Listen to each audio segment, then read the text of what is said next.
વંદે ગુજરાત.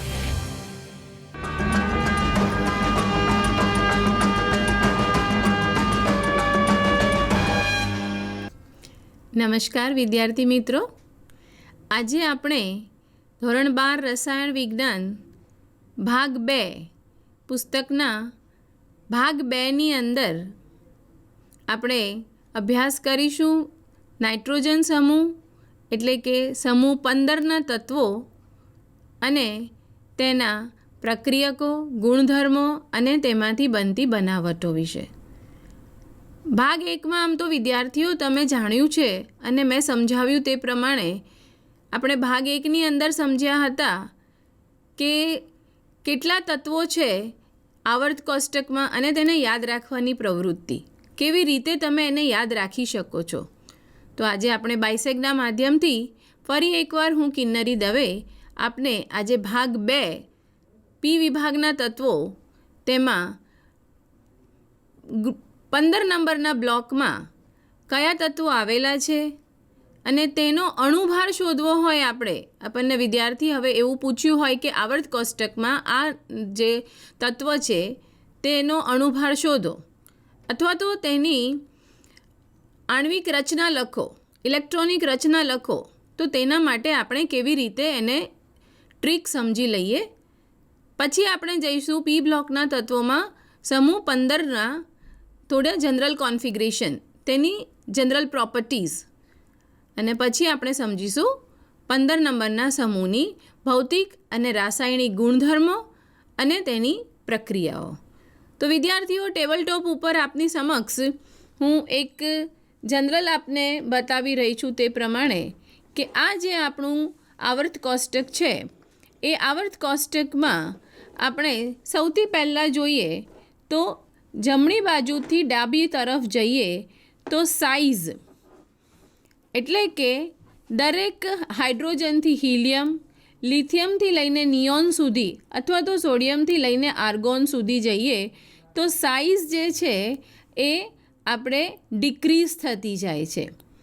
અને નીચેની તરફ આપણે આવીએ સમૂહમાં ટોપ ટુ બોટમ એટલે કે હાઇડ્રોજનથી લઈ આપણે સીઝિયમ સુધી, બેરિલિયમથી લઈને બેરિયમ સુધી અને તે જ પ્રમાણે બોરોનથી લઈને આપણે થેલિયમ સુધી આવીએ તો તેની પરમાણુવીય સાઇઝ જે છે, પરમાણુ કદ છે તે વધતું જાય છે. આ એક જનરલ ટ્રેન્ડ છે આ આવર્ત કોષ્ટકનો. તે જ પ્રમાણે વિદ્યાર્થીઓ, બોઇલિંગ પોઈન્ટની જો હું વાત કરું આપની સમક્ષ તો ડાબી તરફ જતાં એટલે કે હાઇડ્રોજનથી હિલિયમ તરફ જતાં મોટે ભાગે બોઇલિંગ પોઈન્ટ ડિક્રીઝ થતા જાય છે અને નીચેની તરફ ગ્રુપમાં આવતા બોઇલિંગ પોઈન્ટ છે એ વધે છે.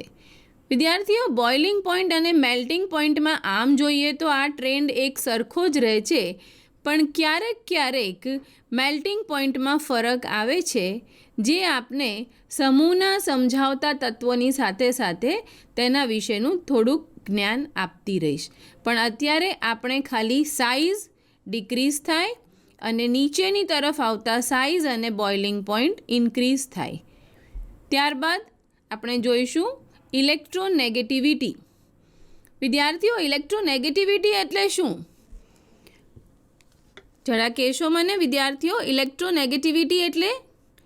બરાબર છે, ઇલેક્ટ્રોનેગેટિવિટી એટલે તેની તત્વની ઇલેક્ટ્રોન આપવાની ક્ષમતા અને તેની નજીકના ઉમદા ધાતુ જેવું ઓક્ટેટ સ્ટ્રક્ચર હાંસલ કરવાની ક્ષમતા. અને આ ઇલેક્ટ્રોન આપી અથવા તો ઇલેક્ટ્રોન લઈને એમ બે પ્રકારે તે કરી શકે છે. તો જે તત્વ ઇલેક્ટ્રોન આપી દે છે તે એની પોઝિટિવિટી કહેવાય છે અને જે તત્વ ઇલેક્ટ્રોન લે છે એટલે કે આપણે જોઈએ તે પ્રમાણે ફ્લોરિન એ ગ્રુપ 17નું તત્વ છે અને તેની નજીકમાં આવેલા નિયોન જેવું કોન્ફિગરેશન હાંસલ કરવા માટે તેને એક ઇલેક્ટ્રોનની જરૂર હોય છે. તો આપણે ડાબી બાજુથી જમણી બાજુ તરફ જેમ જેમ જઈશું તેમ ઇલેક્ટ્રોનેગેટિવિટી જે છે એ વધતી જાય છે. તેનું કારણ છે કે તે ઇલેક્ટ્રોન લેવાની ક્ષમતા તેમની બહુ વધારે હોય છે. એટલે કે ઓક્સિજન, નાઇટ્રોજન અને ફ્લોરિન ગ્રુપના તત્વો એ ઇલેક્ટ્રોન નેગેટિવ વધારે હોય છે. અને આ જ વસ્તુ આપણે ઉપરથી નીચે તરફ આવીએ એટલે કે સમૂહમાં નીચેની તરફ આવતા નાઇટ્રોજન પછી આપણે થેલિયમ સુધી પહોંચીએ કે બિસ્મથ સુધી પહોંચીએ તો આપણને ખબર પડે છે કે નાઇટ્રોજનથી બિસ્મથ સુધી આવતા તેની ઇલેક્ટ્રોન આપવાની ક્ષમતા વધે છે. એટલે કે નીચેની તરફ આવતા ઇલેક્ટ્રોન પોઝિટિવિટી વધતી જાય છે અને ડાબી તરફ જતાં ઇલેક્ટ્રોન નેગેટિવિટી વધતી જાય છે. વિદ્યાર્થી મિત્રો, ઇલેક્ટ્રોન નેગેટિવિટી અને ઇલેક્ટ્રોન પોઝિટિવિટી એટલે કે ઇલેક્ટ્રોન નેગેટિવિટી ઘટે તેની સાથે કયો ગુણધર્મ વધે? બરાબર છે. જેમ જેમ ઇલેક્ટ્રોનેગેટિવિટી ઘટતી જાય તેમ તેમ તેનો ધાત્વીય ગુણધર્મ વધતો જાય. તો આ સાથે આપ સમજી શકો છો કે નીચેની તરફ આપણે આવીએ એટલે કે નાઇટ્રોજન, સલ્ફર, આર્સેનિક અને બિસ્મથ સુધી પહોંચીએ તો બિસ્મથ જે છે એ કયું તત્વ કહેવાય? બરાબર છે. બિસ્મથ છે એ ધાતુ તત્વ કહેવાય, જ્યારે નાઇટ્રોજન અને સલ્ફર એ અધાતુ તત્વ છે. એટલે કે ઇલેક્ટ્રોન નેગેટિવિટી નીચે જતાં ઘટતી જાય અને ધાત્વીય ગુણ વધતો જાય. તો આ ટ્રેન્ડ આખા આવર્ત કોષ્ટકનો આ જ પ્રમાણે જળવાયેલો રહે છે. ત્યારબાદ આપણે ફરી ટેબલ ટોપ ઉપર જોઈશું કે મેટાલિક કેરેક્ટરિસ્ટિક્સ નીચે જતાં વધે છે એટલે કે ધાત્વીય ગુણ વધે છે તો તેની સાથે સાથે આપણે ડાબી તરફ જઈએ તો ધાત્વીય ગુણ એનો ઘટતો જાય છે એટલે કે નોન મેટાલિક કેરેક્ટરિસ્ટિક્સ વધતી જાય છે. હવે વિદ્યાર્થીઓ, હું તમને એક આવર્ત કોષ્ટકમાં આવેલા દરેકે દરેક તત્વનો અણુભાર, એનો પરમાણુ ક્રમાંક કયો છે તે યાદ કેવી રીતે રાખીશું તેના વિશેની એક નાની ટ્રીક બતાવી દઉં છું. આમ જોઈએ તો 1 થી 30 તત્વો તો તમારે યાદ રાખવા જ પડશે વિદ્યાર્થીઓ. તેનું કારણ છે કે 21 થી 30 નંબરના જે તત્વો છે જે ડી બ્લોકમાં આવે છે અને ડી બ્લોકના તત્વો મોટે ભાગે કોઓર્ડિનેટ કમ્પાઉન્ડમાં આપણે વાપરવામાં આવે છે. તો 1 થી 30 આવર્ત કોષ્ટકના તત્વોને તમે યાદ રાખી જશો. છતાં પણ તેના માટે એક નાની એવી ટ્રીક બતાવી દઉં છું. આપ સૌને પ્રથમ 1 થી 10 તત્વોના નામ અને તેના ક્રમાંક તો યાદ જ હશે. તો તે પછીના ક્રમાંક યાદ કરવા માટેની એક સરળ ટ્રીક લઈ અને પછી આપણે સીધા ગ્રુપ 15ના તત્વોની કોન્ફિગરેશન અને તેની રાસાયણિક અને ભૌતિક ગુણધર્મો ઉપર અભ્યાસ કરીશું.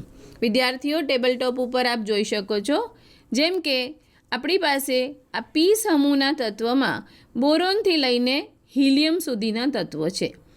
બોરોન અણુભાર કેટલો વિદ્યાર્થીઓ તેનો? સરસ, 5 બોરોન. પછી કાર્બન, તેનો એટોમિક નંબર છે 6, નાઇટ્રોજનનો એટોમિક નંબર 7, ઓક્સિજનનો 8, ફ્લોરિનનો એટોમિક નંબર 9 અને નિયોનનો એટોમિક નંબર છે 10. હવે પછી બોરોન પછી શું આવશે એ આપણને યાદ રાખવા માટે મેં આપને જે ટ્રીક સમજાવી હતી તે પ્રમાણે આપણે અહીંયા લઈશું બેંગન, આલુ, ગાજર ઇન થેલા. તો હવે એના પરમાણુ ક્રમાંક માટે શું કરીશું? તો આપણી પાસે બોરોનનો એટોમિક નંબર છે 5. 5 વત્તા 8 કરીશું ત્યારે બોરોન પછીનો જે તત્વ હશે તે તત્વનું આપણને અણુભાર એટલે કે એટોમિક નંબર મળશે. તો કેટલા મળ્યા 5 વત્તા 8 કરવાથી વિદ્યાર્થીઓ? સરસ, 13. તો આ જ વસ્તુ આપણે અહીં નાઇટ્રોજનના બ્લોકમાં જોઈએ તો નાઇટ્રોજન સમૂહ જે આપણો સમૂહ 15 છે તો નાઇટ્રોજનનો અણુભાર છે એટોમિક નંબર છે 7. 7માં 8 વત્તા કરીએ તો આપણી પાસે નાઇટ્રોજન પછીનું જે તત્વ છે ફોસ્ફરસ, એ ફોસ્ફરસમાં કેટલા એનો પરમાણુ ક્રમાંક મળશે? સરસ, તો નાઇટ્રોજન 7, ફોસ્ફરસ 15. હવે ફોસ્ફરસ પછી આપણી પાસે છે આર્સેનિક. તો આર્સેનિકનો આપણે એટોમિક નંબર શોધવા માટે આપણે 15 + 18 કરીશું. તો 15 + 18 એટલે 33. તો આર્સેનિકનો એટોમિક નંબર છે 33. ફરીવાર આર્સેનિકની અંદર 18 વત્તા કરતાં મળશે એન્ટીમોની, જો એનો એટોમિક નંબર મળ્યો 51. અને તે જ પ્રમાણે એન્ટીમોનીમાં 32 વત્તા કરતાં આપણને બિસ્મથનો એટોમિક નંબર મળે છે. તો વિદ્યાર્થીઓ, તમે આ સિક્વન્સ લખી રાખશો. 1 થી 10 એટોમિક નંબર તમને યાદ છે. તે ગ્રુપના નામ, તે સમૂહમાં કયા કયા તત્વો આવેલા છે તે પણ આપણે લખી લીધેલા છે. અને હવે તે તત્વનો એટોમિક નંબર કેટલો હોય તે શોધવા માટે તમારે, અગર એ તત્વ થર્ડ પીરિયડમાં આવ્યું છે તો +8, તે પછી +18, +18 અને +32 કરવાથી આપને આવર્ત કોષ્ટકમાં આવેલા તત્વનો આપ એટોમિક નંબર શોધી શકો છો. ઓકે, હવે વિદ્યાર્થી મિત્રો, આપણે જોઈએ કે પીપીટી ઉપર આપણી પાસે સમૂહ 15ની ઇલેક્ટ્રોનીય રચના અને આયનીકરણ એન્થાલ્પી, એટલે કે સમૂહ 15ના તત્વો NH2NP3 પ્રકારની ઇલેક્ટ્રોનિક રચના ધરાવે છે. હવે NH2NP3 એટલે આપણે શું કહી શકીએ કે S કક્ષક એની સંપૂર્ણ ભરેલી છે અને P કક્ષક અર્ધ ભરેલી છે. એટલે કે હું આપને અહીં દર્શાવું છું તે પ્રમાણે નાઇટ્રોજન, જેમાં આપણે એની રચના લખીશું 1s2, 2s2 અને 2p3. 2s2 આપણી સંપૂર્ણ ભરાયેલી કક્ષક છે. 2p3 જેમાં px, py અને pz જે અર્ધ ભરાયેલી કક્ષક આવેલી છે. જેથી કરીને આપણે આયનીકરણ એન્થાલ્પી, એટલે કે તેમાં રહેલા ઇલેક્ટ્રોન તેને દૂર કરવાની ક્ષમતા, અર્ધ ભરાયેલી કક્ષક છે તેથી વિદ્યાર્થીઓ આ સ્ટેબલ કોન્ફિગરેશન છે. તેથી આ ઇલેક્ટ્રોન દૂર કરવા માટે તેને વધારે એનર્જીની જરૂર પડે છે. અને જેથી આપણે જોઈએ તે પ્રમાણે આયનીકરણ એન્થાલ્પી આપને સ્ક્રીન ઉપર દેખાઈ રહ્યું છે તે પ્રમાણે આયનીકરણ એન્થાલ્પી જે છે એ વધારે હોય છે સમૂહ 14ના તત્વો કરતાં. તો સમૂહ 14ના તત્વમાં એક કક્ષક પીમાં ઓછી છે, એટલે કે પીમાં માત્ર 2 ઇલેક્ટ્રોન આવેલા છે. તો તેથી સમૂહ 14ના તત્વોની આયનીકરણ એન્થાલ્પી કરતાં સમૂહ 15ના તત્વની આયનીકરણ એન્થાલ્પી વધારે હોય છે. જે આપ સમજી શકો છો હવે કે આ સમૂહ 14ના તત્વોમાં આપણી પાસે અહીં અર્ધ ભરાયેલી કક્ષક છે. આ છે આપણું સમૂહ 14ના તત્વોનું કોન્ફિગરેશન, એટલે કે 2s2, 2p2. તો આ ઇલેક્ટ્રોન અહીં ખાલી હોવાથી આ આયનીકરણ એન્થાલ્પી માટે ઇલેક્ટ્રોન ખૂબ જ ઝડપથી છોડી દે છે. જ્યારે આ અર્ધ ભરાયેલી કક્ષક ઇલેક્ટ્રોનને છોડતા તેને વધારે શક્તિની, વધારે એનર્જીની જરૂર પડે છે. માટે સમૂહ 15ના તત્વોની આયનીકરણ એન્થાલ્પી વધુ હોય છે. ત્યારબાદ સ્ક્રીન ઉપર આપને દેખાઈ રહ્યું છે વિદ્યાર્થીઓ કે પરમાણ્વીય અને આયનીય ત્રિજ્યા. પરમાણ્વીય ત્રિજ્યા હમણાં જ મેં આપને બતાવ્યું આવર્ત કોષ્ટક પ્રમાણે કે સમૂહમાં નીચેની તરફ જઈએ એટલે ત્રિજ્યાના કદમાં વધારો થાય છે. કદમાં વધારો થાય છે એનો અર્થ શું થયો વિદ્યાર્થીઓ કે શેલ વધારે છે. એટલે કે આ આપણે નીચેની તરફ જતા ન્યુક્લિયસ છે. ન્યુક્લિયસની પછી s orbital, p orbital, d orbital અને f ઓર્બિટલ. આમ નીચેની તરફ જતાં આપણી પાસે થર્ડ આવર્તથી ઓર્બિટલમાં વધારો થાય છે. પરમાણુ ક્રમાંક વધતાની સાથે સાથે આપણે s, p, d અને f ઓર્બિટલ, એટલે કે તેનું કદ પણ વધતું જાય છે, તેનું માસ વધતું જાય છે. અને જે કારણથી આપને સ્ક્રીન ઉપર દેખાય છે કે સમૂહમાં નીચે જઈએ તેમ ત્રિજ્યા વધે. હવે ત્રિજ્યા વધે અને તેની સાથે સાથે તેમાં રહેલા ઇલેક્ટ્રોનને દૂર કરવા માટેની શક્તિ પણ વધારે હોય છે. પરંતુ આ ત્રિજ્યામાં નાઇટ્રોજન અને સલ્ફરમાં જેટલો વધારો હોય છે તેટલો વધારો આર્સેનિક અને બિસ્મથની અંદર જોવા મળતો નથી. તો આનું કારણ તમે સમજાવશો વિદ્યાર્થીઓ, કેમ આવું થતું હશે? આ ટ્રેન્ડ નીચે તરફ એક સરખો જળવાયેલો ના રહેવો જોઈએ.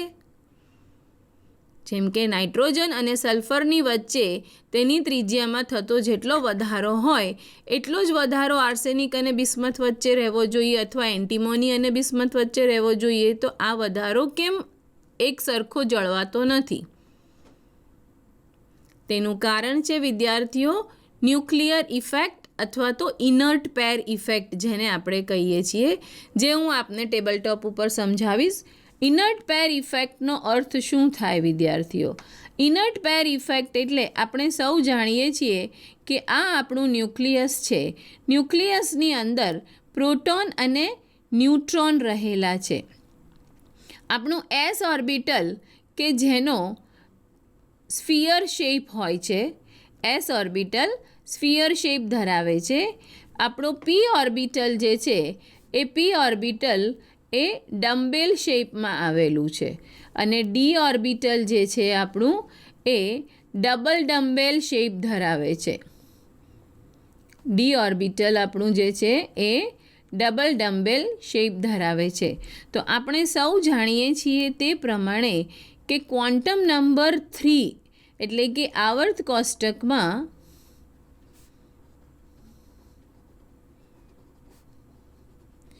આપણે જ્યારે એનની વેલ્યુ 3 અને તેનાથી વધુ થાય ત્યારે આપણી પાસે અહીં 3D ઓર્બિટલ અને 4 નંબરની અંદર આપણી પાસે 4D અને 4F ઓર્બિટલ આવેલી હોય છે. તો હવે અહીંયા જોઈશું વિદ્યાર્થીઓ કે શું થાય છે.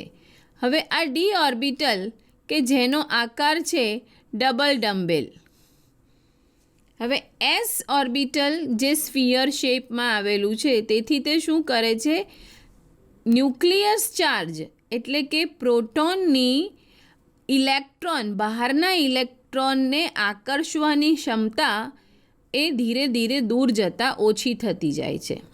કારણ એસ ઇલેક્ટ્રોન એક શિલ્ડિંગ ઇફેક્ટ, એક કવર ઇફેક્ટ ઊભું કરે છે, એક કવર બનાવી દે છે કે ન્યુક્લિયર ચાર્જ કે ન્યુક્લિયસમાં રહેલા પ્રોટોનનો ચાર્જ બહારની ઓર્બિટલ સુધી પહોંચી શકતો નથી.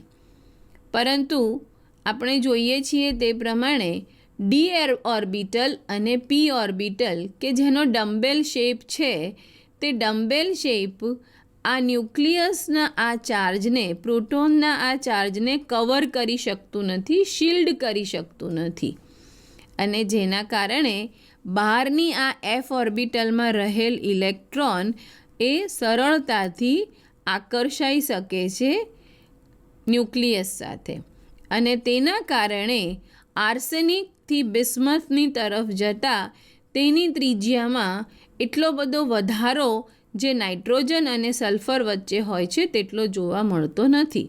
તો આને આપણે કહીએ છીએ વિદ્યાર્થીઓ ઇનર્ટ પેર ઇફેક્ટ. શું કહીશું? ઇનર્ટ પેર ઇફેક્ટ. ઇનર્ટ પેર ઇફેક્ટના કારણે તેની મેલ્ટિંગ પોઈન્ટમાં પણ સુધારો હોય છે, એટલે કે મેલ્ટિંગ પોઈન્ટનો ટ્રેન્ડ પણ જળવાતો હોતો નથી, અને તે જ પ્રમાણે આની સાઇઝ મોટી હોય છે જે નાઇટ્રોજન અને સલ્ફરના કમ્પેરિઝનમાં. હવે ફરી વખત આપણે જોઈએ ટીવીની સ્ક્રીન ઉપર કે આપણને દેખાય છે કે તેમાં લખ્યું છે કે આર્સેનિકથી બિસ્મથની સહસંયોજક ત્રિજ્યામાં વધારો ઓછો હોય છે. તેનું કારણ તેમાં રહેલી સંપૂર્ણ ભરાયેલી ડી અને અથવા એફ કક્ષકોની હાજરી, જે મેં આપને હમણાં જ અહીંયા સમજાવ્યું. ત્યારબાદ હવે વિદ્યુત ઋણતા. વિદ્યુત ઋણતા પણ મેં આપને હમણાં જ જણાવ્યું તે પ્રમાણે નીચેની તરફ જઈએ તેમ પરમાણ્વીય કદ વધે છે, પરમાણવીય કદ વધવાનું કારણ શું છે વિદ્યાર્થીઓ? તેમાં આવેલ ઓર્બિટલની સંખ્યામાં થતો વધારો. ઓર્બિટલની સંખ્યા વધે એટલે તેનું કદ વધે છે. પરમાણુ ક્રમાંક વધે તેમ પરમાણવીય કદ વધે અને પરમાણવીય કદ વધતા તેની વિદ્યુત ઋણતા ઘટે છે, કારણ કે નીચે જતાં એ ધાત્વીય ગુણ વધતો જાય છે. તો અહીંયા સુધી તમે એકદમ સરસ રીતે સમજી ગયા હશો તેવું હું માની લઉં છું વિદ્યાર્થીઓ. હવે પછીના પ્રશ્નને તમે નોટ ડાઉન કરી લો, જે આપને સ્ક્રીન ઉપર દેખાઈ રહ્યો છે. વિદ્યાર્થીઓ પ્રશ્ન લખી લેશો. નાઇટ્રોજન તેના સમૂહના અન્ય તત્વોથી કેમ અલગ પડે છે? અને પ્રશ્ન નંબર 2, ભારે તત્વો +3 અને +5 ઓક્સિડેશન અવસ્થામાંથી કઈ ઓક્સિડેશન અવસ્થા દર્શાવે છે અથવા તો તરફેણ કરે છે? લખી લીધા વિદ્યાર્થીઓ બંને પ્રશ્નો તમે? હવે જે સમજાવીશ તેની અંદર તમે આ બંને પ્રશ્નના જવાબ શોધવાનો પ્રયત્ન કરશો. સૌથી પહેલું, સમૂહ 15ના બધા જ તત્વો બહુપરમાણવીય હોય છે. બહુપરમાણવીય નાઇટ્રોજન N2 સ્વરૂપે રહેલો હોય છે. ફોસ્ફરસ P4 સ્વરૂપે રહેલો હોય છે. વિદ્યાર્થીઓ હવે જરા મને બતાવશો કે નાઇટ્રોજન આપણને ક્યાંથી મળે છે? મેં આપને આગળના ભાગમાં સમજાવ્યું હતું. સરસ. નાઇટ્રોજન આપણને NaNO2 અને KNO2 એટલે કે ચીલી સોલ્ટપીટર અને ઇન્ડિયન સોલ્ટપીટરમાંથી મોટે ભાગે મળે છે. KNO2નો મુખ્યત્વે ઉપયોગ ગન પાવડર બનાવવામાં થાય છે. અને આ જ રીતે નાઇટ્રોજન આપણને પ્રોટીન, વનસ્પતિના પ્રોટીન અને જે એમિનો એસિડ્સમાં બહુ વપરાય છે તો પ્રોટીનમાંથી મળે છે. એટલે કે એમિનો એસિડ અને પ્રોટીન આ એના મુખ્ય સ્ત્રોત ગણી શકાય આપણે. તે ઉપરાંત આપણે જોઈએ કે ડાયનાઇટ્રોજન વાયુ સ્વરૂપે રહેલો છે, જ્યારે બીજા બધા જ પદાર્થ, બીજા બધા તત્વો એ ઘન સ્વરૂપે રહેલા છે. નાઇટ્રોજન પછીથી આપણે સલ્ફરથી લઈને બિસ્મથ સુધી જઈશું તો એ ઘન સ્વરૂપે રહેલા છે. નીચેની તરફ જતાં ધાત્વીય ગુણ વધે છે. તેનું કારણ હમણાં જ આપણે જોઈ ગયા, પરમાણવીય કદમાં થતો વધારો અને આયનીકરણ એન્થાલ્પીમાં થતો ઘટાડો દર્શાવે છે. હવે સામાન્ય રીતે સમૂહ 15ના તત્વો ઓક્સિડેશન અવસ્થા કઈ કઈ દર્શાવે છે તે આપને હું ટેબલ ટોપ ઉપર સમજાવીશ. વિદ્યાર્થીઓ, ઓક્સિડેશન અવસ્થા એટલે શું? પહેલાં તો આપણે એ સમજવાનો પ્રયત્ન કરીશું. સમૂહ 15ના તત્વો આપણે તેનું કોન્ફિગરેશન જાણીએ છીએ તે પ્રમાણે 1s2, 2s2 અને 2p3 છે. સૌથી પહેલાં આપણે જોઈએ તો તત્વ આ 3 ઇલેક્ટ્રોન આપી દેવાની વૃત્તિ ધરાવે કે 5 ઇલેક્ટ્રોન આપી દેવાની વૃત્તિ ધરાવે? તેની પાસે આઉટરમોસ્ટ ઓર્બિટમાં આ રીતે 3+2 કુલ 5 ઇલેક્ટ્રોન છે. તેને તેની નજીકના ઉમદા વાયુ જેવું કોન્ફિગરેશન હાંસિલ કરવા માટે 3 ઇલેક્ટ્રોનની જરૂર છે. 3 ઇલેક્ટ્રોનની જરૂરિયાત છે. તો સૌથી પહેલાં સમૂહ 15ના તત્વો આ 3 ઇલેક્ટ્રોન મેળવી અને -3 ઓક્સિડેશન સ્ટેટ ધરાવશે વિદ્યાર્થીઓ. એટલે કે 3 ઇલેક્ટ્રોન ક્યાંયથી પણ લેવાની માટે એ તૈયાર રહેશે અને એ -3 ઓક્સિડેશન સ્ટેટ ધરાવશે. ત્યારબાદ આપણે બીજું જોઈએ તો મેં જણાવ્યું તે પ્રમાણે આ હાફ ફિલ્ડ p ઓર્બિટલ આપની પાસે છે તો આ 3 ઇલેક્ટ્રોનનું દાન કરી દેશે. આ રહેલા 3 ઇલેક્ટ્રોન છોડી દેશે.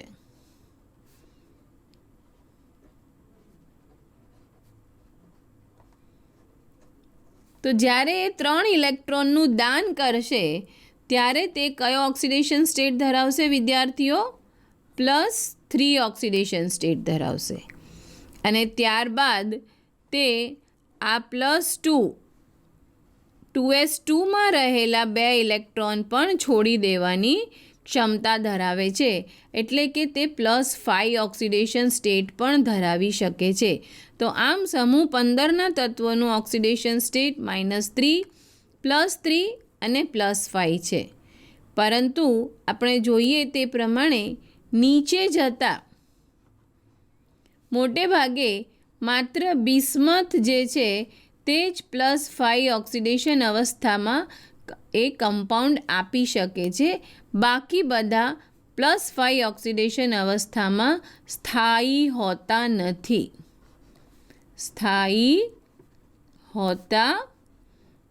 નથી. જ્યારે નાઇટ્રોજન જે છે એ ક્યારેય તે પેન્ટાહેલાઇડ બનાવતો નથી.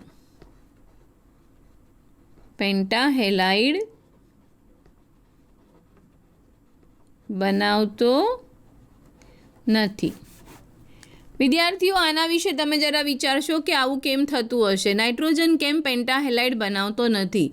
એ હું આપને થોડી વાર રહીને ફરી સમજાવીશ. ત્યાં સુધી તમે પણ એના વિશે વિચાર કરો.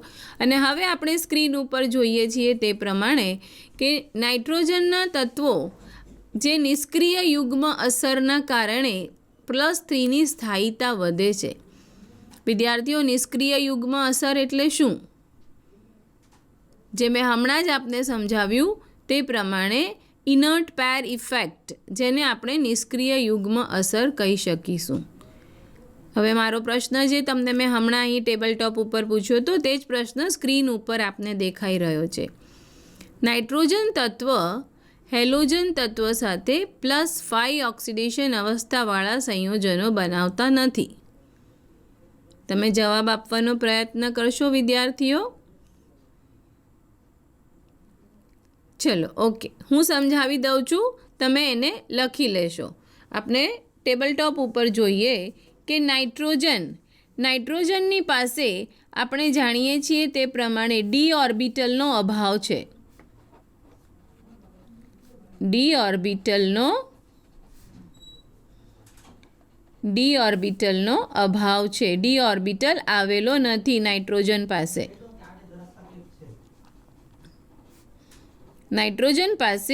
ડી ઓર્બિટલ આવેલ નથી. તેથી હવે આપણે જ્યારે એને જોઈએ એક્સાઇટેડ સ્ટેટની અંદર, તો આ 2s2માં રહેલ ઇલેક્ટ્રોન જો અહીંયાથી ટ્રાન્સફર થાય તો એ ઇલેક્ટ્રોન આગળ અહીં જઈ શકતો નથી. માટે ઇલેક્ટ્રોન માત્ર નાઇટ્રોજનની 4 જ સંયોજકતા દર્શાવે છે, 5 સંયોજકતા હોઈ શકે નહીં, કારણ કે નાઇટ્રોજનની સાથે ડી ઓર્બિટલ આવેલો ન હોવાથી નાઇટ્રોજન માત્ર 4 સુધીના સંયોજકના એ બનાવી શકે છે સંયોજનો, તેથી વધુ સંયોજન બનાવતા નથી. હવે આપ સમજી ગયા હશો મારા પ્રશ્નનો જવાબ શું છે વિદ્યાર્થીઓ? આની પહેલાં મેં આપને એક પ્રશ્ન પૂછ્યો હતો કે નાઇટ્રોજનની અનિયમિત વર્તણૂક. તો દરેક આવર્ત કોષ્ટકનું પ્રથમ તત્વ, પછી એ સમૂહ 1નું તત્વ હોય કે સમૂહ 17નું તત્વ હોય કે સમૂહ 15નું તત્વ હોય, તે પોતાના સમૂહના બીજા તત્વો સાથે તે સિમિલારિટીઝ બતાવતું નથી, પરંતુ તેની સિમિલારિટીઝ હોય છે તેની બાજુના આવેલા સમૂહના બીજા નંબરના તત્વો સાથે. અને આ કારણે તેની બધા જ ગુણધર્મો, પ્રથમ તત્વના બધા જ ગુણધર્મો અલગ હોય છે. તેનું કારણ છે પ્રથમ તત્વનું નાનું કદ અને તેની વિદ્યુત ઋણતા. દરેક સમૂહના પ્રથમ તત્વનું નાનું કદ અને તેની વિદ્યુત ઋણતા, તેના કારણે તે પોતાના સમૂહના તત્વો સાથે સિમિલારિટીઝ બતાવતું નથી. હવે આપણે આગળ જોઈશું સ્ક્રીન ઉપર. એ પ્રમાણે આપણી પાસે તેના નાના કદ અને ઓછી વિદ્યુત ઋણતાવાળા તત્વોના હોવાથી તે પી પાઈ બંધ બનાવવાની ક્ષમતા ધરાવે છે. બીજો એક પ્રશ્ન નોટ કરી લેશો વિદ્યાર્થીઓ. નાઇટ્રોજન સિંગલ બોન્ડ એ ફોસ્ફરસના સિંગલ બોન્ડ કરતાં નબળો હોય છે. નાઇટ્રોજન સિંગલ બોન્ડ ફોસ્ફરસ બંધ કરતાં નબળો હોય છે. તેના વિશે વિચારશું. હવે આપણે જોઈએ કે હાઇડ્રોજન સાથેની નાઇટ્રોજનની પ્રતિક્રિયાત્મકતા, એટલે કે આપણે દરેક સમૂહના તત્વો, આપ ટેબલ ટોપ ઉપર જોઈ શકો છો વિદ્યાર્થીઓ કે દરેક સમૂહના તત્વો હાઇડ્રોજન સાથે હાઇડ્રાઇડ સંયોજનો આપે છે.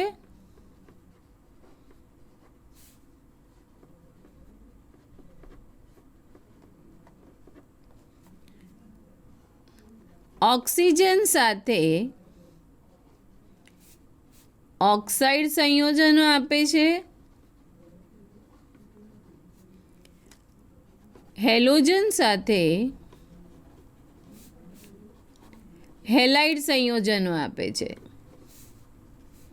અને ત્યારબાદ દરેક તત્વોની ધાતુ સાથેની પ્રક્રિયા,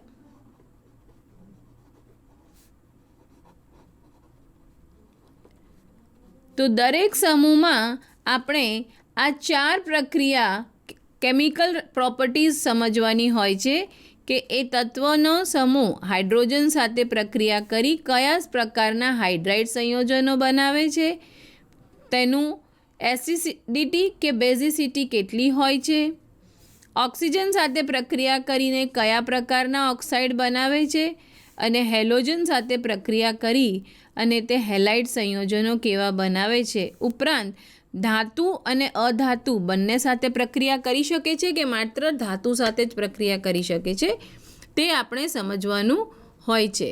તો હવે આપણે સ્ક્રીન ઉપર જોઈએ તે પ્રમાણે હાઇડ્રોજન સાથેના સંયોજનો EH3 પ્રકારના. EH3નો મતલબ શું થયો વિદ્યાર્થીઓ? નાઇટ્રોજન એટલે કે NH3, phosphorus PH3, arsenic ASH3 તે પ્રકારના સંયોજનો બનાવે છે. તો આ હાઇડ્રાઇડ સંયોજનો ત્રિસંયોજક જેની ઓક્સિડેશન અવસ્થા +3 અને -3 એમ બંને હોય છે, જે રંગવિહીન અને તીવ્ર વાસવાળો તથા ઝેરી હાઇડ્રાઇડ સંયોજનો બનાવે છે. હવે આપને સમજાવું તે પ્રમાણે NH3ની અંદર આપણે નાઇટ્રોજનની ઓક્સિડેશન અવસ્થા વિશે જોઈએ તો હાઇડ્રોજન એટલે કે 3 × 1 તો = નાઇટ્રોજનની અવસ્થા મળશે -3. તો જે મેં આપને હમણાં જ સ્ક્રીન ઉપર દર્શાવ્યું કે તે -3 અથવા +3 ઓક્સિડેશન અવસ્થા દર્શાવે છે. તો આના ઉપરથી આપ સમજી શકો છો કે તે -3 અને +3 બંને ઓક્સિડેશન અવસ્થાવાળા હાઇડ્રાઇડ સંયોજનો આપે છે. તેની વાસ બહુ તીવ્ર હોય છે અને તે ઝેરી હોય છે. આ હાઇડ્રાઇડ સંયોજન નાઇટ્રોજનથી લઈને બિસ્મથ સુધી જઈએ તો તેની સ્થાયીતામાં ઘટાડો થતો જાય છે અને તેની રિડક્શન કરતા પ્રોપર્ટીઝમાં વધારો થાય છે. એટલે કે નાઇટ્રોજન NH3, PH3, ASH3, તો તેમાં આપણે જોઈશું તો ASH3 એ વધારે રિડક્શન ગુણ ધરાવે છે. અને ત્યારબાદ એન્ટીમની અને બિસ્મથ, તો બિસ્મથ જે છે એ હાઈલી રિડક્શન કરતાનો ગુણ ધરાવે છે. નીચી વિદ્યુત ઋણતાના કારણે તેનું કદ અને પ્રવાહી અવસ્થામાં તે H બંધ ધરાવે છે. વિદ્યુત ઋણતા એટલે શું વિદ્યાર્થીઓ? મેં આપને હમણાં જ સમજાવ્યું હતું તે પ્રમાણે કે આપણે જ્યારે આવર્ત કોષ્ટકમાં ડાબેથી જમણી તરફ જઈએ છીએ ત્યારે અહીં આવેલા ઓક્સિજન, સલ્ફર અને ફ્લોરિન ગ્રુપના સમૂહ જે એની પછી આવેલા તરત જ નિયોન સમૂહની ઇલેક્ટ્રોન કોન્ફિગરેશન હાંસિલ કરવા માટે થઈ અને એ ઇલેક્ટ્રોન ઝડપથી લેવા માટેની ક્ષમતા ધરાવે છે. તો ઓક્સિજનની સાથે આપણે જોઈએ તો -2, નાઇટ્રોજન જે છે એ -3 અને ફ્લોરિન જે છે એ જનરલી -1 એટલે કે 1 ઇલેક્ટ્રોન લેવાની ક્ષમતા ધરાવે છે. ઓક્સિજન 2 ઇલેક્ટ્રોન અને નાઇટ્રોજન 3 ઇલેક્ટ્રોન લેવાની ક્ષમતા ધરાવે છે, જેને આપણે તેની વિદ્યુત ઋણતા તરીકે ઓળખીએ છીએ. ત્યારબાદ આપણે આગળ જોઈએ છીએ સ્ક્રીન ઉપર તે પ્રમાણે નીચે જતાં બેઝિક લક્ષણ ઘટે છે. ઉત્કલન બિંદુ અને ગલન બિંદુ. pH3નું ઉત્કલન બિંદુ અને ગલન બિંદુ NH3 કરતાં નીચું હોય છે. વિદ્યાર્થીઓ, આનું તમે કારણ મને સમજાવશો? મેં તમને બોઇલિંગ પોઈન્ટ વિશે તો જણાવ્યું જ હતું જ્યારે આપણે જનરલ પ્રોપર્ટીઝ ભણ્યા ત્યારે, પણ ત્યારે મેં આપને કહ્યું હતું કે મેલ્ટિંગ પોઈન્ટનો ટ્રેન્ડમાં આ વસ્તુ કન્ટિન્યુએશનમાં જળવાતી નથી. ક્યારેક મેલ્ટિંગ પોઈન્ટમાં કંઈક જુદું જોવા મળે છે, જે આપ અહીંયા જોઈ શકો છો કે ફોસ્ફરસનું ઉત્કલન બિંદુ અને ગલન બિંદુ નાઇટ્રોજન એટલે કે pH3ના એમોનિયાના ઉત્કલન બિંદુ અને ગલન બિંદુ કરતાં નીચું હોય છે, ફોસ્ફાઇનનું, અને બેઝિક લક્ષણ ઘટતું જાય છે. હવે વિદ્યાર્થીઓ, ઇનઓર્ગેનિકમાં આયુપેક નેમ ક્યાંથી આવ્યું આ તમને જાણીને નવાઈ લાગી હશે કે આ શું લખ્યું છે સ્ક્રીન ઉપર. આપણે તો ઓર્ગેનિક પદાર્થના જ આયુપેક નેમ વિશે જાણીએ છીએ, પર ઇનઓર્ગેનિક પદાર્થમાં સમૂહ 15ના તત્વો માટે આયુપેક નેમમાં પ્રત્યય ફાઇન લગાવીએ છીએ, એટલે કે અમાઇન, ફોસ્ફાઇન, બિસ્માઇન. તો આ રીતે આપણે તેનો આયુપેક નેમ પણ જાણી શકશો. ત્યારબાદ આપણો બીજું તેની પ્રતિક્રિયાત્મકતા છે ઓક્સિજન સાથેની. સમૂહ 15ના તત્વો ઓક્સિજન સાથે પ્રતિક્રિયા કરી E2O3 અને E2O5 પ્રકારના ઓક્સાઇડ બનાવે છે, એટલે કે N2O3 અને N2O5. તે જ રીતે P2O3, P2O5 તે પ્રકારના ઓક્સાઇડ બનાવે છે. ઊંચી ઓક્સિડેશનવાળા ઓક્સાઇડ નીચી ઓક્સિડેશન અવસ્થાના ઓક્સાઇડ કરતાં એસિડિક હોય છે. વિદ્યાર્થીઓ, આ વાક્યનો અર્થ એવો થાય કે મેં આપને જણાવ્યું કે નાઇટ્રોજન સમૂહના તત્વો કેટલી ઓક્સિડેશન અવસ્થા ધરાવે છે. કઈ કઈ છે તે ઓક્સિડેશન અવસ્થા? સરસ, -3, +3 અને +5. તો એમાં સૌથી ઊંચી ઓક્સિડેશન અવસ્થા કઈ કહેવાય? +5. એટલે કે +5 ઓક્સિડેશન અવસ્થાવાળા ઓક્સાઇડ સંયોજનો -3 ઓક્સિડેશન અવસ્થાવાળા ઓક્સાઇડ સંયોજનો કરતાં એસિડિક હોય છે. અને નીચે જેમ જેમ જતા જઈએ તેમ તેમ એસિડિક વલણ ઘટતું જાય છે, એટલે કે Bi2O5 બિસ્મથનો ઓક્સાઇડ એ એસિડિક નથી હોતું. એ તો તમે પોતે પણ જાણી શકો છો વિદ્યાર્થીઓ. બિસ્મથ એ ધાતુ છે કે અધાતુ કે અર્ધધાતુ? હમણાં જ મેં આપને સમજાવ્યું તે પ્રમાણે નીચેની તરફ જઈએ તેમ ધાત્વીય ગુણ વધે છે. કેમ કે વિદ્યુત ઋણતા ઘટે છે. તો વિદ્યુત ઋણતા ઘટતા ધાત્વીય ગુણ વધે તો ધાતુના ઓક્સાઇડ ક્યારેય એસિડિક હોતા નથી. તો આ વસ્તુ તમે અહીંયા ફરી વખત સમજી શકો છો કે સમૂહ 15ના તત્વોના નીચેની તરફ જતા ઓક્સાઇડ જે છે તેની એસિડિસિટી ઘટતી જાય છે, એટલે કે બેઝિસિટી વધતી જાય છે. સમૂહ 15ના તત્વો બિસ્મથ ઓક્સાઇડ બેઝિક કેરેક્ટરિસ્ટિક્સ બતાવે છે. ત્યારબાદ આપણે તેની હેલોજન સાથેની પ્રતિક્રિયાત્મકતા જોઈશું. સમૂહ 15ના તત્વો EX3 અને EX5 પ્રકારના હેલાઇડ બનાવે છે. એટલે કે NCl3, NCl5, તે જ પ્રમાણે PCl3, PCl5 ને આપણા હેલાઇડ સંયોજનો છે. હવે નાઇટ્રોજન પેન્ટા હેલાઇડ બનાવતું નથી. મેં હમણાં જ આપને એક પ્રશ્ન લખાવ્યો હતો અને તે આપને ટેબલ ટોપ પર મેં સમજાવ્યું હતું. તો અહીં આપણી પાસે તેનો જવાબ છે નાઇટ્રોજનમાં ડી કક્ષકની ગેરહાજરી, જેથી નાઇટ્રોજન તે 4થી વધુ આગળ ઇલેક્ટ્રોનને એક્સાઇટેડ સ્ટેટમાં દર્શાવી શકતો નથી અને ડી કક્ષક ન હોવાના કારણે તે પેન્ટા હેલાઇડ બનાવતા નથી. તો આ પ્રશ્ન તમે લખી રહેશો નીચે જે સ્ક્રીનમાં દર્શાવ્યો છે તે. અને પેન્ટા હેલાઇડ સંયોજન ટ્રાય હેલાઇડ સંયોજન કરતાં વધુ સહસંયોજકતાને કારણે +5 ઓક્સિડેશન અવસ્થાવાળા તત્વોની ધ્રુવણ ક્ષમતા વધુ હોય છે. વિદ્યાર્થીઓ, પ્રશ્નનો જવાબ આપને ઉપર સ્ક્રીનમાં જ દેખાઈ રહ્યો છે. તો પ્રશ્ન અને જવાબ બંને આપ લખી લેશો. ત્યારબાદ નાઇટ્રોજન સમૂહના તત્વોની ધાતુ સાથેની પ્રતિક્રિયાત્મકતા આપણે જોઈશું. ધાતુ સાથે પ્રક્રિયા કરી -3 ઓક્સિડેશન અવસ્થાવાળા દ્વિઅંગી સંયોજનો બનાવે છે.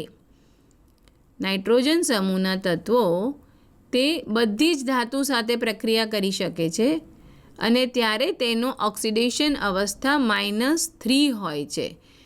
જેમ કે આપણે સ્ક્રીન ઉપર જે એક્ઝામ્પલ બતાવ્યું છે તે પ્રમાણે Na3AS2 અને Ca3P2. આમાં આપ અગર ફોસ્ફરસ અને આર્સેનિકની ઓક્સિડેશન અવસ્થા આપ જોશો તો તે -3 દર્શાવે છે. ત્યારબાદ આપણે જોઈએ વિદ્યાર્થીઓ કે સમૂહ 15માં તત્વો જે સૌથી પહેલું તત્વ છે આપણું એ ડાયનાઇટ્રોજન. તો ડાયનાઇટ્રોજનની બનાવટ અથવા ડાયનાઇટ્રોજન આપણે ક્યાં વાપરી શકીએ અને તેને કેવી રીતે ઉત્પન્ન કરી શકીએ છીએ. તો ડાયનાઇટ્રોજન 2 અલગ અલગ રીતે બનાવી શકીએ છીએ.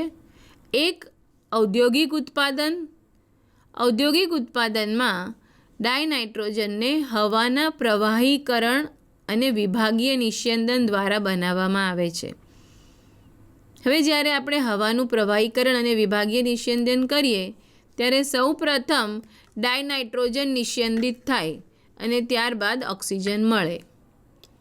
નિસ્યંદિત એટલે તો આપ જાણતા હશો ને વિદ્યાર્થીઓ કે જેનું મેલ્ટિંગ પોઈન્ટ ઓછો છે તે ઝડપથી ઓગળી જાય અને તે જ પ્રમાણે જેનો બોઇલિંગ પોઈન્ટ વધારે છે તે ઝડપથી બોઇલ થઈને બહાર નીકળી જાય. તો અહીં આપણે પ્રવાહીકરણ કરી રહ્યા છીએ ત્યારે તે ઝડપથી જેનો ઓછો એટલે કે ડાયનાઇટ્રોજન આપણને જલ્દીથી નિસ્યંદિત થાય છે, ત્યારબાદ ઓક્સિજન મળી રહે છે. પ્રયોગશાળામાં આનું ઉત્પાદન આપણે કેવી રીતે કરીશું? તો પ્રયોગશાળામાં એમોનિયમ ક્લોરાઇડના જલીય દ્રાવણની સોડિયમ નાઇટ્રેટ સાથે પ્રક્રિયા કરતા ડાયનાઇટ્રોજનની સાથે થોડીક અશુદ્ધિ નાઇટ્રસ ઓક્સાઇડ અને નાઇટ્રિક એસિડ તે પણ મળે છે. અહીં NO અને HNO3 એ બંને અશુદ્ધિ છે, કેમ કે આપણને માત્ર ડાયનાઇટ્રોજન જ જોઈએ છે. તો અહીં આપણે નીચે પ્રક્રિયા જોઈ શકીએ છીએ તે પ્રમાણે NH4Cl પ્લસ NaNO2. તો NH4 પ્લસ NaNO2 કરતાં આપણને મળે છે ડાયનાઇટ્રોજન, જે ગેસ સ્વરૂપે મળે છે, અને 2H2O પ્લસ NaCl. હવે આ પ્રક્રિયામાં મળતો આપણને NO અને HNO3 તેને આપણે અશુદ્ધિને દૂર કેવી રીતે કરવી? તો આ અશુદ્ધિને આપણે પોટેશિયમ ડાયક્રોમેટવાળા જલીય સલ્ફ્યુરિક એસિડના દ્રાવણમાંથી પસાર કરીએ તો NO અને HNO3 જેવી અશુદ્ધિ દૂર કરી આપણને શુદ્ધ ડાયનાઇટ્રોજન મળે છે. આ પ્રક્રિયા હતી પ્રયોગશાળાની પ્રક્રિયા. ત્યારબાદ પ્રયોગશાળામાં આપણે બીજી કેવી રીતે આપણે ડાયનાઇટ્રોજન ઉત્પન્ન કરી શકીએ, તો તેના માટે આપણી પાસે છે એમોનિયમ ડાયક્રોમેટના ઉષ્મીય વિઘટનથી.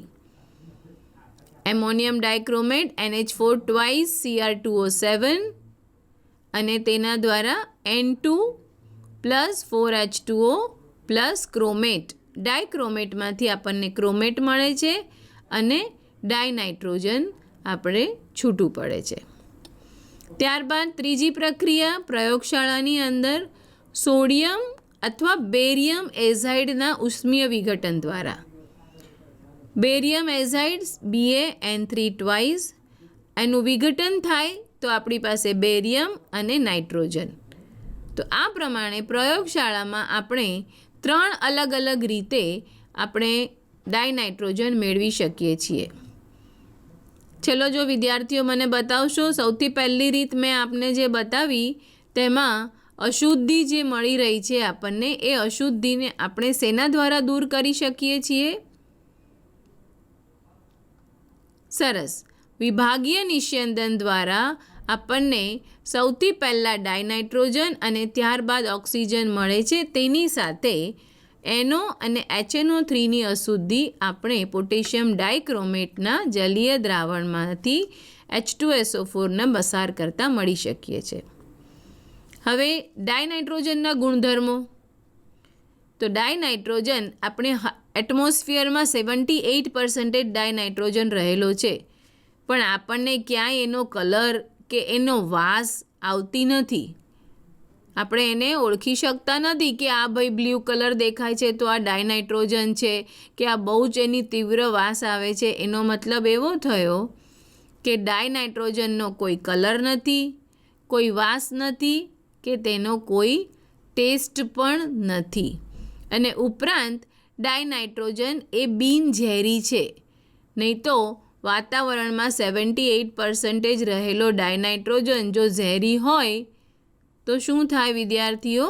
આપણું અસ્તિત્વ જોખમી બને. તો આ સૌથી પહેલો ફિઝિકલ પ્રોપર્ટીઝ ડાયનાઇટ્રોજનની. તે ઉપરાંત ડાયનાઇટ્રોજન N14 અને N15 એના આઇસોટોપ્સ સમઘટકો છે જે સ્થાયી સ્વરૂપમાં રહેલા છે. આઇસોટોપ્સ એટલે શું વિદ્યાર્થીઓ? જરા એકવાર આપણે થોડુંક રિવિઝન કરી લઈએ સાથે સાથે. અહીંયા જ્યારે આપણી પાસે સમઘટકો આવ્યા ત્યારે વેરી ગુડ.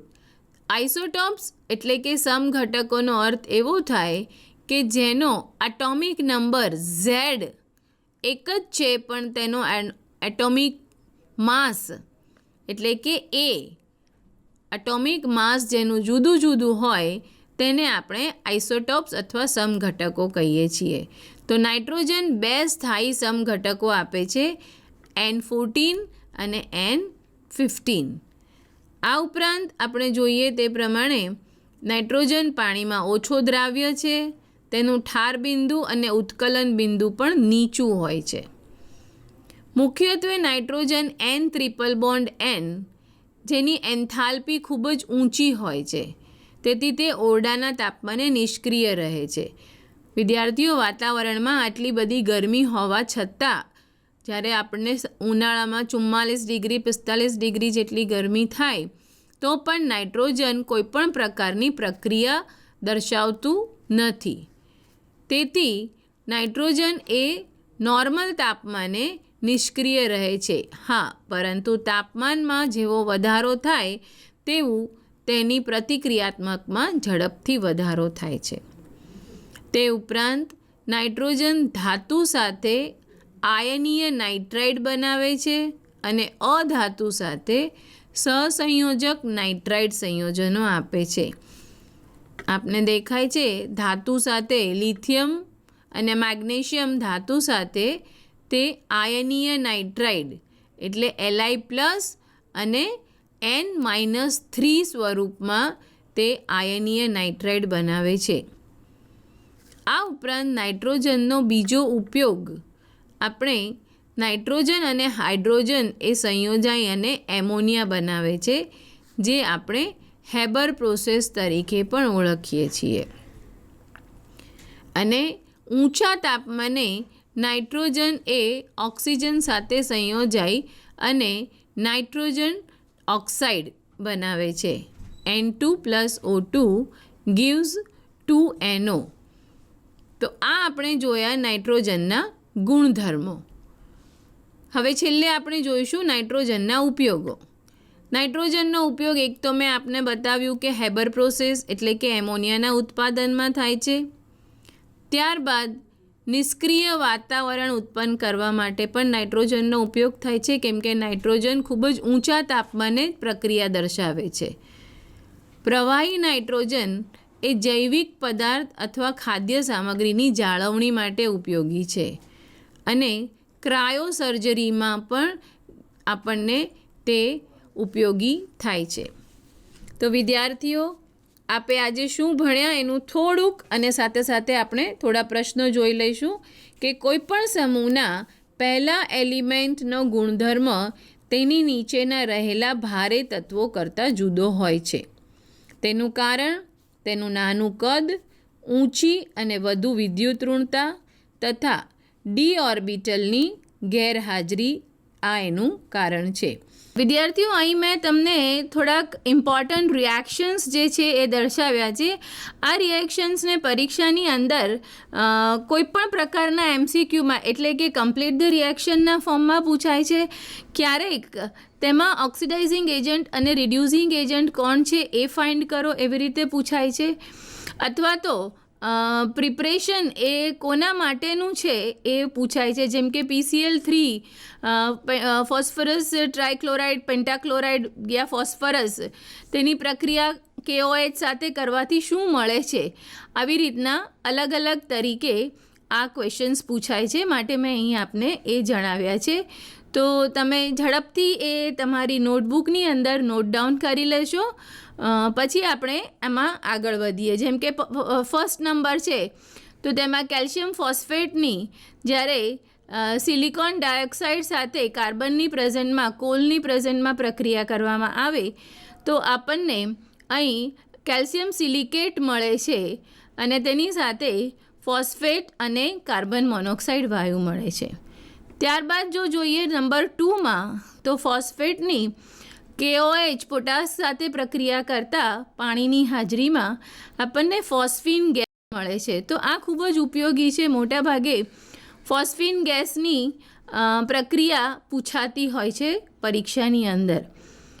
ત્યારબાદ નંબર 3 આપણે જોઈએ છીએ તો ટ્રાયક્લોરાઇડ આપણને આપેલું છે PCl3 ફોસ્ફરસ ટ્રાયક્લોરાઇડ. તેની પાણી સાથેની પ્રક્રિયાથી આપણને અહીં 2 એસિડ મળે છે. તો આ પણ એક અગત્યનું સમીકરણ છે. ત્યારબાદ જો એની ઓક્સિજન સાથે પ્રક્રિયા કરવામાં આવે તો ફોસ્ફીન ગેસ ઉત્પન્ન થાય છે અને PCl3ની ડાયક્લોરિનની હાજરીમાં પ્રક્રિયા થાય તો ફોસ્ફરસ પેન્ટાક્લોરાઇડ મળે છે. તો આ પણ એક ઇમ્પોર્ટન્ટ કન્વર્ઝનના રૂપમાં પણ તમે એને યાદ રાખી શકો છો. વિદ્યાર્થીઓ, ગ્રુપ 15નું ખૂબ જ અગત્યનું જે એલિમેન્ટ છે જે છે નાઇટ્રોજન. તો અહીં નાઇટ્રોજન ચક્ર એ આપણે આમ જોઈએ તો નાઇટ્રોજન મોટાભાગે જમીનની અંદરથી એમોનિયા વાયુ જે છે એ હવા સાથે જમીનમાં ખૂબ જ ઓછી માત્રામાં રહેલો હોય છે અને તે નાઇટ્રોજનયુક્ત કાર્બનિક પદાર્થના સળવાથી બને છે. અને અહીં મેં હેબર પ્રોસેસ તમને જસ્ટ બતાવી છે કે પ્લેટિનમ કેટાલિસ્ટની હાજરીમાં નાઇટ્રોજન કમ્પાઉન્ડ જે છે એ ડીકમ્પોઝ થાય છે અને વોટર અને ઓક્સિજન આપણે અહીં રિલીઝ કરી શકીએ છીએ. અહીં મેં સિમ્પલ રીતે તમને એમોનોલિસિસ યા તો હેબર પ્રોસેસ બતાવી છે, જેના દ્વારા પણ આપણે એમોનિયાનું સિન્થેસિસ એટલે કે ઉત્પાદન કરી શકીએ છીએ. તો અહીંયા આપણે જોઈ શકીએ છીએ કે જે પણ ઓર્ગેનિક કમ્પાઉન્ડ છે તે ઓર્ગેનિક કમ્પાઉન્ડના સડવાથી અને એ ઓર્ગેનિક કમ્પાઉન્ડ જ્યારે સડે છે તો એમાંથી રિન્યુએબલ એનર્જી જે છે તે પણ આપણને પ્રાપ્ત થાય છે. તો અહીં આ સિન્થેસિસ ઓફ અમોનિયા જોઈ શકો છો. 15 ગ્રુપ એલિમેન્ટ જે છે તેની મેં અહીં તમને એક ગ્રાફ દ્વારા બતાવ્યું છે કે બોઇલિંગ પોઈન્ટ 15 ગ્રુપ એલિમેન્ટના હાઇડ્રાઇડનો બોઇલિંગ પોઈન્ટમાં કેટલો બધો ડ્રાસ્ટિક ફેરફાર થાય છે, કેમ કે તેનું મોલેક્યુલર વેઇટ જે છે એ વધતું જાય છે. તો નાઇટ્રોજનથી લઈને આપણે એન્ટીમોની સુધી અથવા ફોસ્ફરસથી લઈને આપણે જો એન્ટીમોની સુધી જઈએ તો ત્યાં જોઈ શકીએ છીએ કે તેના હાઇડ્રાઇડમાં ખૂબ જ ઝડપથી બોઇલિંગ પોઈન્ટ વધે છે. નમસ્કાર વિદ્યાર્થીઓ, બસ હવે પછીના આપણે ભાગમાં આગળ જોઈશું કે એમોનિયાની બનાવટ અને ત્યારબાદ ફોસ્ફરસના ગુણધર્મો અને ફોસ્ફરસના ફોસ્ફાઇનની બનાવટ વિશે સમજીશું. ત્યાં સુધી આપ આટલું પુનરાવર્તન કરી રાખશો.